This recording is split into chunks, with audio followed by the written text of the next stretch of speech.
ప్రకృతి మదనపడి చెవినిచ్చి. ముక్కు లేదు, అసలు ముక్కు ఈ షేప్ లేదు. కంప్లీట్ ఆ షేప్ రానికే కొన్ని వేల సంవత్సరాలు ఆ షేప్ రానికే జరిగింది. చూడండి ఎంత ప్రకృతి మదనపడి మనకి అద్భుతమైన బాడీని అందించింది.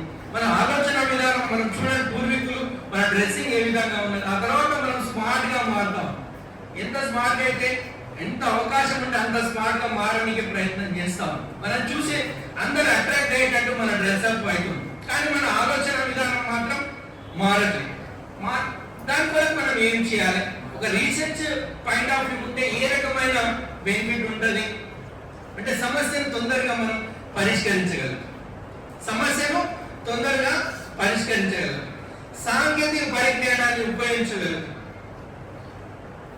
మారుతున్న పరిస్థితులకు అనుగుణంగా ఆవిష్కరణలు చేయగలుగుతాం. సమాజంలో ఒక గుర్తింపు ఉన్న వ్యక్తిగా మనము మనగలుగుతాం. ఇది చాలా కీలకమైన అంశం. రీసెర్చ్ యొక్క ఆవశ్యకత మనము ఎందుకు ఆ రకంగా మనం టైటిల్ చూజ్ చేసినామంటే దానివల్ల మనము సైంటిఫిక్ అప్రోచ్ కలిగి ఉంటాం. టెక్నాలజీని ఎప్పటికప్పుడు అడాప్ట్ చేసుకునే కెపాసిటీ డెవలప్ చేసుకుంటాం. మారుతున్న పరిస్థితుల అనుగుణంగా ఆవిష్కరణ కూడా మనం చేయగలుగుతాము. మెరుగైన జీవితాన్ని మనము ముందుకు పోగలుగుతాం అనే విషయం మీద ప్రధానంగా ఈ టైటిల్లోని మొదటి భాగాన్ని మనము చూజ్ చేయడం జరిగింది.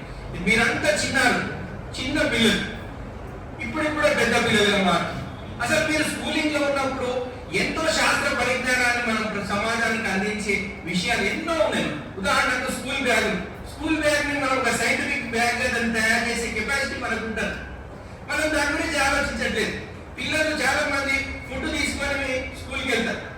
స్కూల్కి వెళ్ళినప్పుడు ఆ ఫుడ్ సరిగా తినకుండా మళ్ళీ అట్లే పట్టుకొస్తుంది. ఒక అద్భుతమైన ఫుడ్ మనం తయారు చేసి ఇవ్వలేకపోతుంది ఇంట్లో, లేదంటే ఆ ఇంట్లో తయారు చేసిన అద్భుతమైన ఫుడ్ ఉదాహరణకు టిఫిన్ బాక్స్ లో అబ్బాయి పూర్తిగా తిని వస్తున్నాడంటే ఒక అమ్మకు లేదా నాన్నకు విపరీతమైన ఆనందం కలుగుతుంది. కానీ అబ్బాయి లేదా అమ్మాయి ఏం తినకుండా వస్తుంది అంటే మనం అందిస్తున్న ఫుడ్ లో లోపం.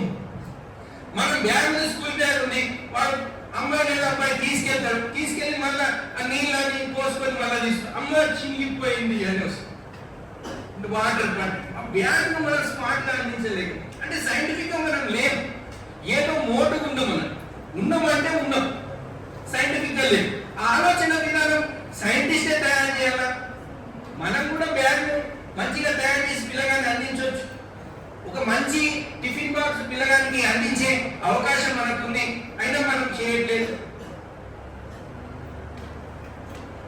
విపరీతమైన ఆలోచన విధానాన్ని మనం కలిగి ఉన్నాం, కానీ అది ఆలోచన విధానం అన్ని వేరే సైడ్ వాటి మీద ఎక్కువ కాన్సన్ట్రేట్ చేస్తాం. దీన్ని మనం గమనించాల్సిన అవసరం. అదేవిధంగా మన భారతదేశంలో మొత్తం సైంటిస్టులు ఎంతమంది ఉన్నారు అని ఒకసారి లెక్కేస్తే 3000 మంది మాత్రమే సైంటిస్టులు ఉన్నారు మన ఇండియా. ఎంత పెద్ద దేశం. గట్టిగా మీరు ఒక 5 మంది సైంటిస్టుల పేరు చెప్పండి, భారతదేశంలో ఉన్న సైంటిస్టుల పేరు చెప్పండి. ఎవ్వరు చెప్పలేదు. ఎందుకంటే మనకు సైంటిస్ట్ ఎవరో తెలియదు. వాళ్ళు చేస్తున్న సాక్రిఫైస్ ఏంటో తెలియదు. ఈరోజు అబ్దుల్ కలాంకి అంత పేరు ఎందుకు వచ్చింది? సైంటిస్ట్ లో అబ్దుల్ కలాం తప్ప వేరే సైంటిస్టులు లేరా? దేశానికి సాక్రిఫైస్ చేసిన వాళ్ళు ఎవరు లేరా? చాలా మంది ఉన్నారు. కానీ పబ్లిక్ డొమైన్ లోకి అబ్దుల్ కలాం వచ్చింది కాబట్టి అబ్దుల్ కలాంకి అంత పేరు వచ్చింది. చాలా మంది సైంటిస్టులు తన పని తాను చేసుకోకూడదు. మనము ఏదైతే శాస్త్ర విజ్ఞానాన్ని సమాజానికి అప్లై చేయనప్పుడు ఫెయిల్ అయ్యే అవకాశం ఉంది. మేము చిన్నగా ఉన్నప్పుడు ఎస్ఎస్సిలో ఒక సైంటిస్ట్ దొరకొచ్చు. అందరూ అక్కడ గ్రౌండ్ లో కూర్చోండి అంటే మీలాగా ఇప్పుడు మాకు ఇట్లా అద్భుతమైన మేడం గారు ప్రొవైడ్ చేసినట్టు హాల్ ఉండేది కాదు. కింద కూర్చోవాలి. అందరు పోయి అందరం కూర్చున్నాం క్లాస్ పోయి మీరు ఇక్కడ అంటే అందరం కూర్చొని సైంటిస్ట్ గారు వచ్చి సార్ ఇప్పుడు మాట్లాడతారు పలానా టాపిక్ అని చెప్పిన తర్వాత ఏమైంది, అతను స్టేజ్ మీద పిలిచారు. అతను మాట్లాడలేకపోతుంది. 1 నిమిషం అయింది, 2 నిమిషాలు అయింది, 5 నిమిషాలు అయింది, 10 నిమిషాలు అయింది, 20 నిమిషాలు అయింది. అప్పుడు ఏమైంది, అక్కడున్న సారు ఒక ఆయన కల్పించుకొని, సార్ పిల్లలు సార్ నిన్న పెద్ద సైంటిస్ట్ గా ఉన్నాడు కాబట్టి పెద్ద ప్రయోగం చేసి సక్సెస్ అయ్యి ఆ మూడ్ లో ఉన్నాడు కాబట్టి ఏం మాట్లాడలేకపోతున్నాడు అని చెప్పు. అంటే చూడండి, అంటే మన దగ్గర నేర్చుకున్న విషయాన్ని మనము సమాజానికి అప్లై చేయలేకపోతే మనము పూర్తి స్థాయిలో సక్సెస్ కానట్టు.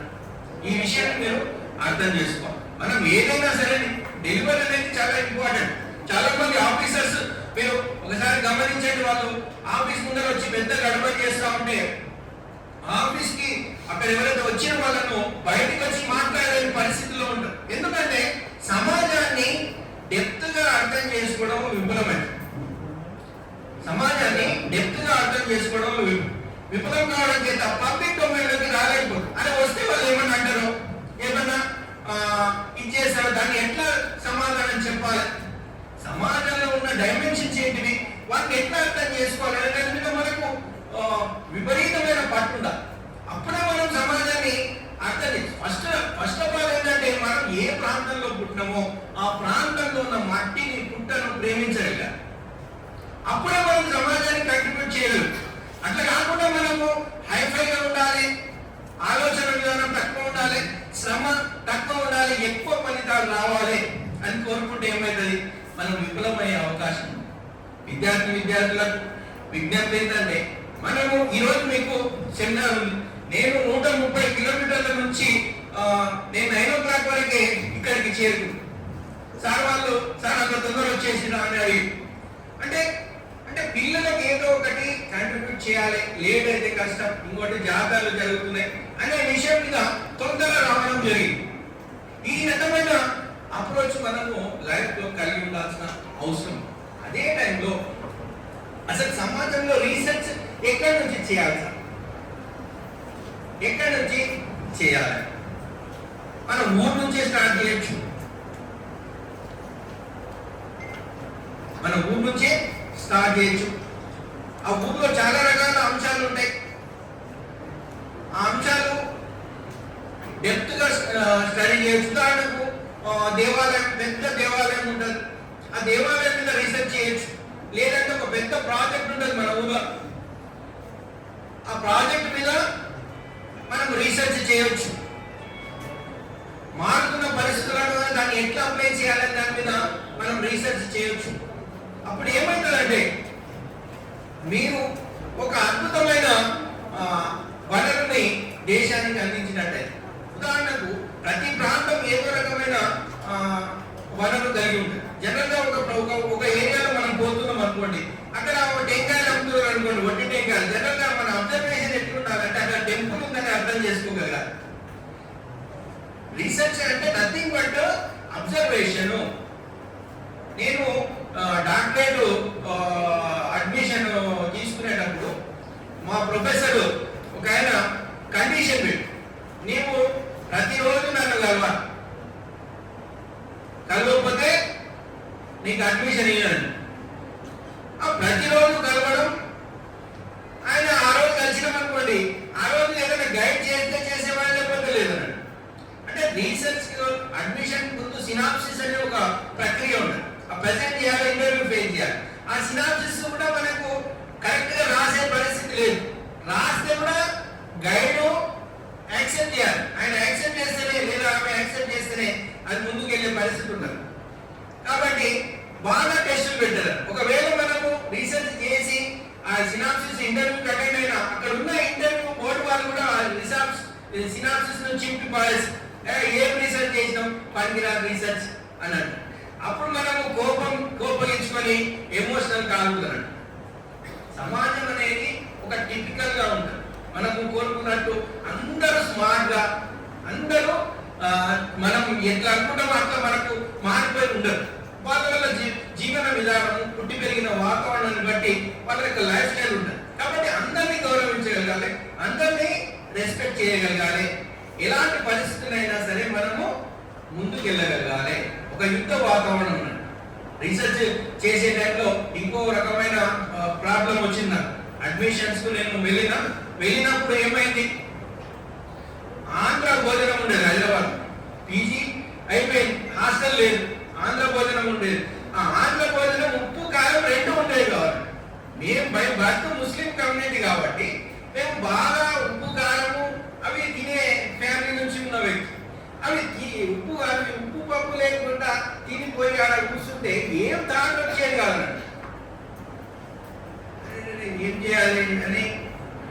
అప్పట్లో ఇంకా ఇంట్లో చెప్పేసినది, ఇట్లా నేను తిని రీసెర్చ్ చేయలేము అంటే మీ ఇష్టం, నీకు ఇష్టం వచ్చింది తిను అన్నాడు. అప్పుడు నాకు ఇష్టం వచ్చిన తిండి తిని ఆ రీసెర్చ్ అడ్మిషన్ వచ్చిందని. అంటే మనకు టైం పడుకునగా మన యొక్క ఆలోచన విధానము మార్చుకొని ముందుకెళ్లాల్సిన అవసరం. అదేవిధంగా మారుతున్న పరిస్థితుల్లో ఓల్డ్ పీపుల్ ఎక్కువ మంది మనకు కనపడతాం. వాళ్ళ కొరకు మనం ఏం చేయగలం? మొన్న నేను ఒక వార్తలో చదివిన ఒక వృద్ధుడు తన బిడ్డల కొరకు ఎదురు చూస్తూ ఒక పేపర్ వేయించుకుంటున్నాడు. ఎప్పుడు పేపర్ వేయించుకొని చూస్తున్నాడట. ఎందుకు ఆ పేపర్ వేస్తే అది సేమ్ అట్లే ఉంటుందట. అది ఆ పేపర్ మీద వచ్చి అనవసరంగా ఎందుకు సార్ మీరు పేపర్ వేయించుకుంటున్నారు, ఇది వేస్ట్ కదా అని ఆయన అడిగినాడు. లేచినా ఎప్పుడైతే నువ్వు రోజు పేపర్ వేస్తావు కదా, నా అలాగే నువ్వు గమనించకపోతే నాకు లోపల వచ్చి చూస్తావు కదా, అప్పుడు నేను చనిపోతే మా వాళ్ళ నెమ్మదిలో వాళ్ళకి చేస్తావు అని చెప్పింది. ఇప్పుడు మనము అద్భుతంగా అభివృద్ధి చెందుతున్నాం, దేశం విపరీతంగా అభివృద్ధి చెందుతుంది. అదే టైంలో చైల్డ్ మనం కేర్ చేయట్లేదు, ఓల్డ్ ఏజ్ మనం కేర్ చేయట్లేదు. వాళ్ళకి కావాల్సిన బెనిఫిట్స్ మనం చూపట్లేదు, వాళ్ళ పర్సనాలిటీకి కావాల్సిన గ్రోత్ మనం ఇవ్వట్లేదు. మన సమాజం ఎట్లా అశాంతి లేకుండా డెవలప్ అయితే. నిన్ననే వనపర్తిలో 8 మంది పిల్లలు, యూజీ పిల్లలు, ఇంజనీరింగ్ పిల్లలు, వాళ్ళు ఒక 20 లక్షల కారు, కొత్త కారు అప్పుడే వచ్చింది, బర్త్డే సందర్భంగా హైదరాబాద్ పోయి యాక్సిడెంట్ లో అయి చనిపోయింది. ఇప్పుడు ఉస్మానియా హాస్పిటల్లో 5 శవాలు ఉన్నాయి. ముగ్గురు ఇంకా అట్లే ఉన్నారు. వాళ్ళు చనిపోతారా ఉంటారా తెలియదు. వనపర్తి వాతావరణం అంతా ఒక విపరీతమైన ఒక నిశ్శబ్దం అనేది ఆవరించింది. అంటే మనం ఒక స్టూడెంట్ గా ఎదుగుతున్న క్రమంలో మన పర్సనాలిటీని గ్రోత్ లేకుండా మనము నిలబెట్టుకోలేకుండా సమాజాన్ని ఎట్లా నిలబెడతాం? ఇప్పుడు సమస్య ఏమొచ్చిందంటే మనము స్ట్రాంగ్ కావాలి, రీసెర్చ్ డెవలప్ చేయాలి, ఆ మైండ్ ఉండాలి, అప్రోచ్ ఉండాలి. అప్పుడే మనము సమాజానికి ఎంతో కొంత కంట్రిబ్యూషన్ ఇవ్వగలుగుతాం. అట్లా కాకుండా మనము ఎంతసేపు మారుతున్న ట్రెండ్ అనుగుణంగా మనం కొట్టుకపోతాం, మారిన పరిస్థితులకు అనుగుణంగా కొట్టుకపోయే వాళ్ళు కసిగా కొట్టుకపోతుంది, చచ్చిపోయిన పదార్థాలు కొట్టుకపోతాయి, మనం కొట్టుకోపోదు. మనం ఎప్పుడు మారుతున్న పరిస్థితులు అనుగుణంగా కొట్టుకుపోయినాం అనుకోండి, మన వ్యక్తిత్వానికి ఏముంటుంది? సమాజంలో చాలా రకాల వ్యక్తులు ఉంటారు, కానీ మన వ్యక్తిత్వాన్ని మనం నిలబెట్టుకుని ముందుకు వెళ్ళాల్సిన అవసరం ఉంటుంది. ఇలా సమాజం ఇంత అతలాకుతలం అయిపోయింది, చెట్టు కొడితే మొత్తము కాకులు ఎగిరిపోయినట్టు అయిపోయింది. ఈ సమాజాన్ని నిలబెట్టాల్సిన అవసరం. చిన్నప్పుడు మేము ఎక్కడైనా తప్పిపోతే వాళ్ళు తీసుకొచ్చి ఆ బొమ్మ నీ కొడుకులు ఆడ ఉన్నదని ఇంటికాడ ఇచ్చిపోయేవారు. ఇప్పుడు ఎవరైనా పక్కింటి వాళ్ళ పిల్లల పేర్లు తెలుసా? ఎవరికి తెలుసు? మనం ఏ రకమైన సమాజాన్ని లీడ్ చేస్తున్నాం? దీన్ని ఎవరు ప్రశ్నించాలి? ఒక శాస్త్రవేత్తగా, ఒక శాస్త్రబద్ధంగా చెప్పగలగాలి మన విషయాన్ని.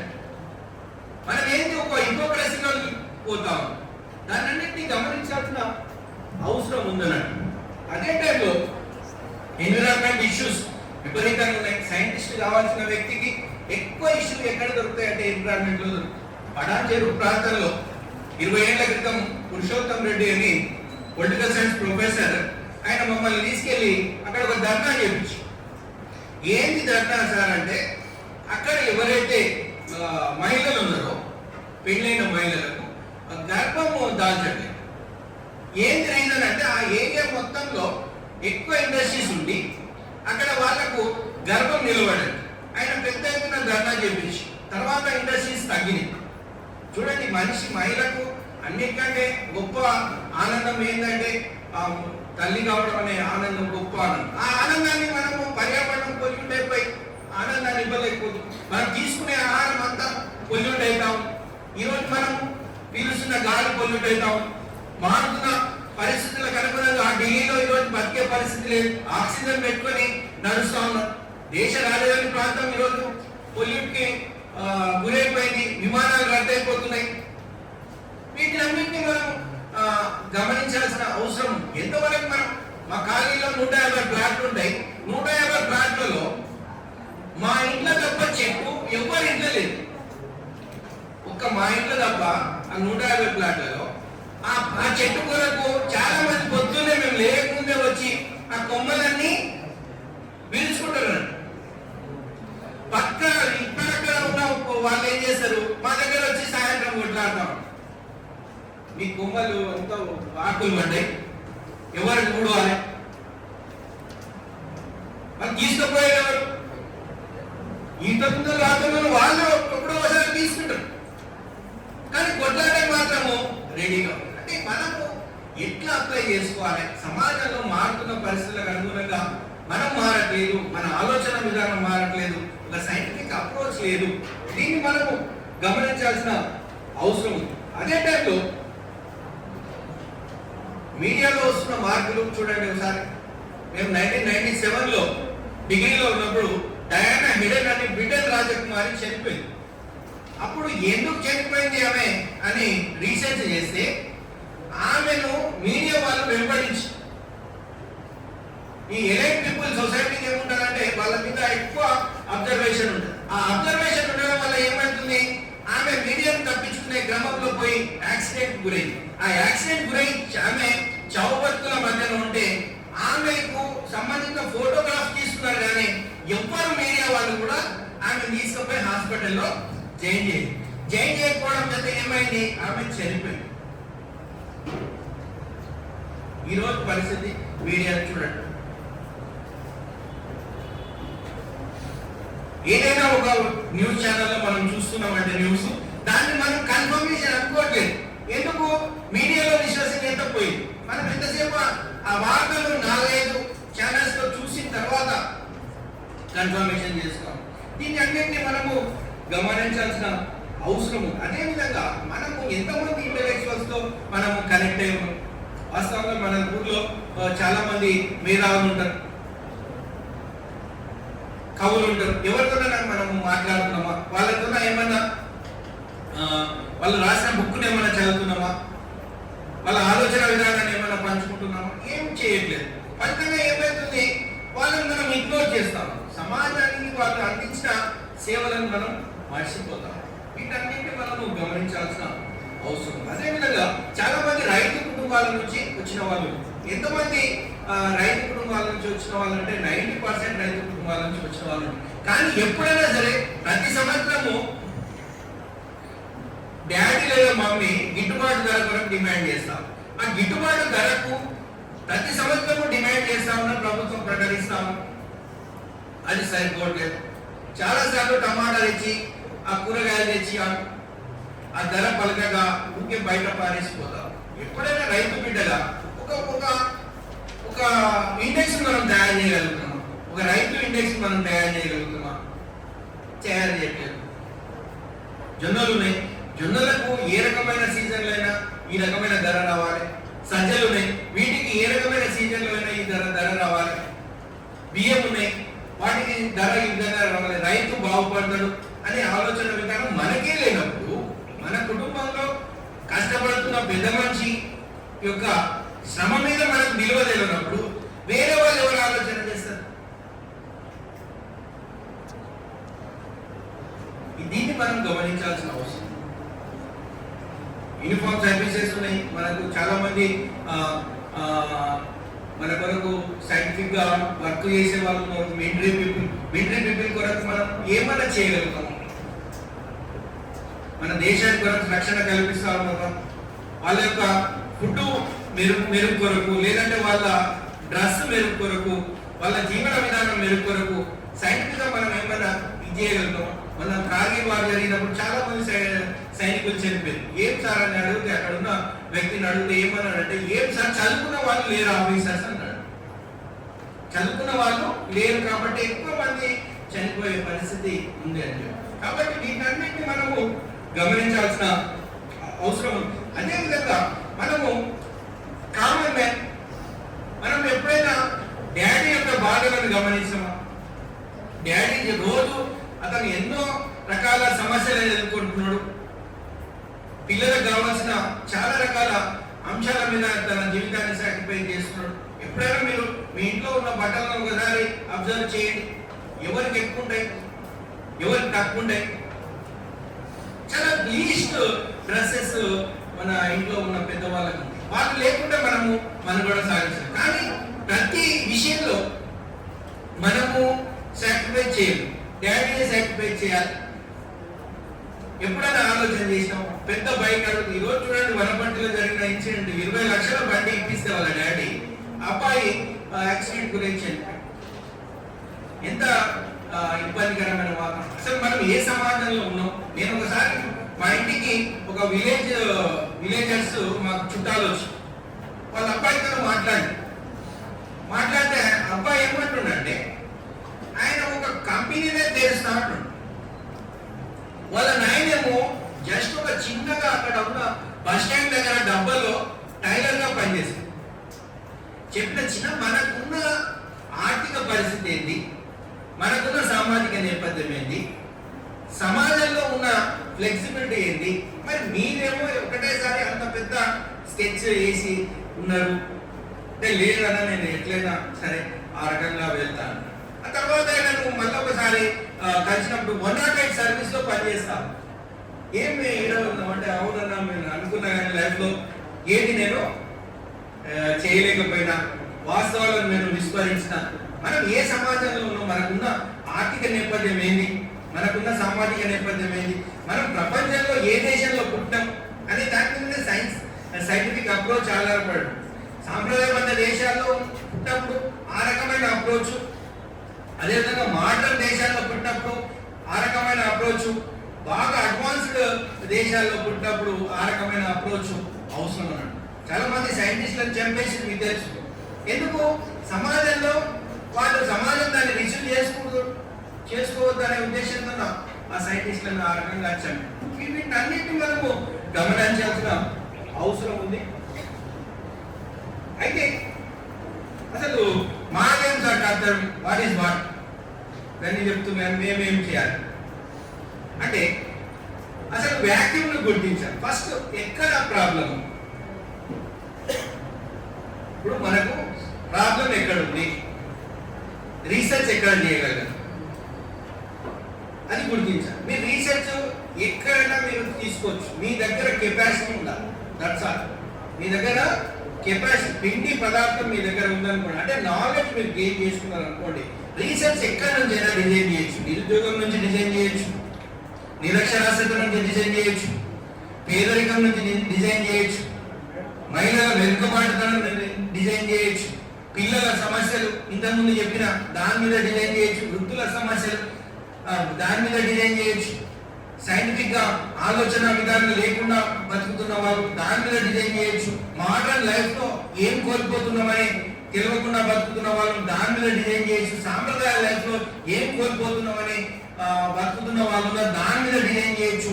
ఎక్కడి నుంచైనా తీసుకోవచ్చు. రీసెర్చ్ అనేది ఇది ఉంది ఇది లేదు అని కాదు. వ్యాక్యూమ్ అనేది ప్రతి చోట ఉంది. దాన్ని ఆ రీసెర్చ్ ఏ విధంగా చేయాలంటే ప్రజలకు ఎక్కువ మొత్తంలో ఉపయోగపడేటట్టుగా ఆ రీసెర్చ్. నేను ఇంతకుముందు చెప్పిన స్కూల్ బ్యాగ్ తీసుకువెళ్తున్నాడు, అది సైంటిఫిక్ గా మనం తయారు చేయట్లేదు, పిల్లగాడు నీళ్లు పోసుకొని వస్తాము. అదేవిధంగా వాళ్ళకి ఆహార పదార్థం సరిగా ఇవ్వట్లేదు, ఒక మంచి ఆహార పదార్థం ఇవ్వాలి అంటే దేని నుంచైనా మనము తయారు చేయొచ్చు. దాన్ని మనము సమాజానికి అందివచ్చు. ఎప్పుడు అందివ్వగలుగుతామంటే మన దగ్గర డిమాండ్ ఉన్నప్పుడు, మన దగ్గర సత్తా ఉన్నప్పుడే డిమాండ్ క్రియేట్ చేయాలి. మన సత్తా లేనప్పుడు మనం డిమాండ్ క్రియేట్ చేయాలి. వీటిని మీరు అబ్జర్వ్ చేయాల్సిన అవసరం. అదేవిధంగా ఒక అంశాన్ని మనం క్రియేట్ చేసినప్పుడు ఎవరు మన క్రియేషన్ ను అప్రిషియేట్ చేస్తారు? ఎవ్వరు చేయరు. ఫస్ట్ గుర్తుపెట్టు, మనం అంబాసిడర్ గా ఉండాలి. మనం ఒక క్రియేషన్ చేసినాం అంటే మనకు ఎవరు అందరూ బ్రహ్మరథం బట్టి పూర్తిగా మనమే గొప్ప అధ్యయనం చేసినాం. ఆయా రంగాల యొక్క వ్యక్తుల దగ్గర మీరు సర్టిఫై తీసుకోవాల్సిన అవసరం ఉంది. అదే టైంలో పబ్లిక్ లో దాన్ని మార్కెటింగ్ చేయాల్సిన అవసరం, దాన్ని సస్టైన్ చేయాల్సిన అవసరం ఉంటుంది, దాన్ని కంటిన్యూ చేయాల్సిన అవసరం ఉంటుంది, దాన్ని వేరే వాళ్లకు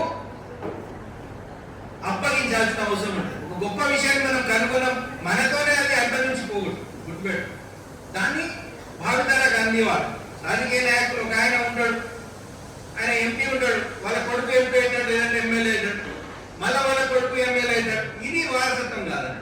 ఎవరైతే మీ రకమైన మంచి నాయకత్వ లక్షణాలు, మంచి సైంటిఫిక్ అప్రోచ్, ఆ విధంగా సైంటిఫిక్ అప్రోచ్ ఉన్న వాళ్ళని తయారు చేయాలి. ఇప్పుడు సమాజంలో ఎందుకు లీడర్షిప్ వ్యాక్యూమ్ ఉంది?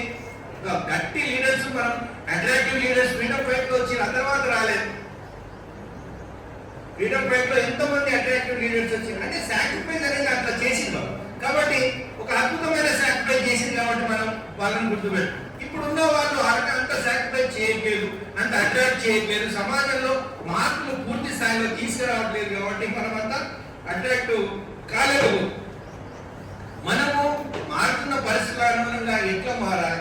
సమాజంలో మీరు రాజులు ఉన్నారు, రాజులు ఆ కాలంలో అంత గొప్పగా ఎందుకు జీవించారంటే ఆ టైంలో ఉన్న పరిస్థితుల అనుగుణంగా వాళ్ళు ముందుకెళ్ళారు కాబట్టి వాళ్ళు అంత గొప్పగా జీవించగలిగారు. ఆ విషయాన్ని మనం అర్థం చేసుకోవాలి. మనం ఏ సమాజంలో ఉన్నాం, ఏ రకమైన సైంటిఫిక్ అప్రోచ్ అయితే అది సక్సెస్ అవుతుంది, ఏ రకమైన మార్కెట్ అయితే అది సక్సెస్ అవుతుంది, ఏ రకమైన ఎమర్జింగ్ లీడర్షిప్ తీసుకుంటే అది సక్సెస్ అవుతుంది. దాని మీద మనకు అవగాహన ఉందా? ఉత్తగా మనము రీసెర్చ్ చేస్తున్నాము, దీని మీద మనం వెళ్ళిపోతాము, సక్సెస్ అవుతామంటే ఫెయిల్ అయ్యే అవకాశాలు. చాలా మంది మా మిత్రులు అక్కడక్కడ కనపడతాం, ఎమ్మెల్యే కావాలని, ఎంపీ కావాలి, వాళ్ళు లాస్ట్కు వాళ్ళు వార్డు మెంబర్ కూడా కాదు. ఎందుకంటే సరిగా క్యాలిక్యులేషన్ చేసుకోకపోవడం వల్ల అదొక ఇబ్బందికరమైన వాతావరణం మనము చూస్తాము. వీటన్నింటినీ మనము గమనించాల్సిన అవసరం ఉంటుంది. అదేవిధంగా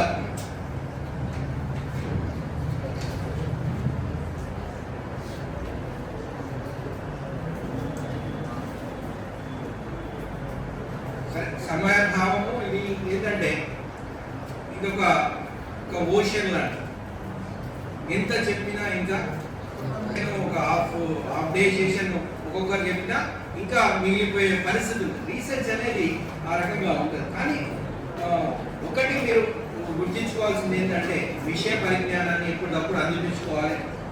మేధావుల రచనలు ఏ విధంగా ఉన్నాయి వాటిని ఎప్పటికప్పుడు మీరు అబ్జర్వ్ చేస్తూ ఉండాలి. మారుతున్న పరిస్థితులను ఎట్లా కొత్త సిద్ధాంతం ఏ విధంగా ఇస్తే మనం సక్సెస్ అవుతామనే దాని మీద అవగాహన కలిగి ఉండాలి.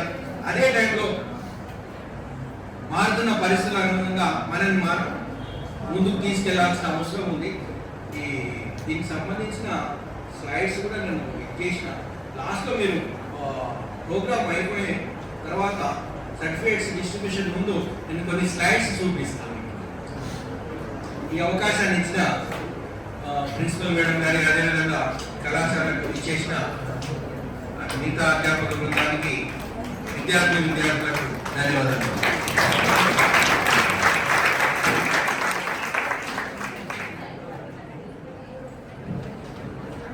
డాక్టర్ మెర్సీ వసంత మేడం గారు, స్పీకర్స్ అయినటువంటి డాక్టర్ షఫీ సార్ మరియు డాక్టర్ షఫీ సార్ మరియు మిగతా విద్యార్థులందరికీ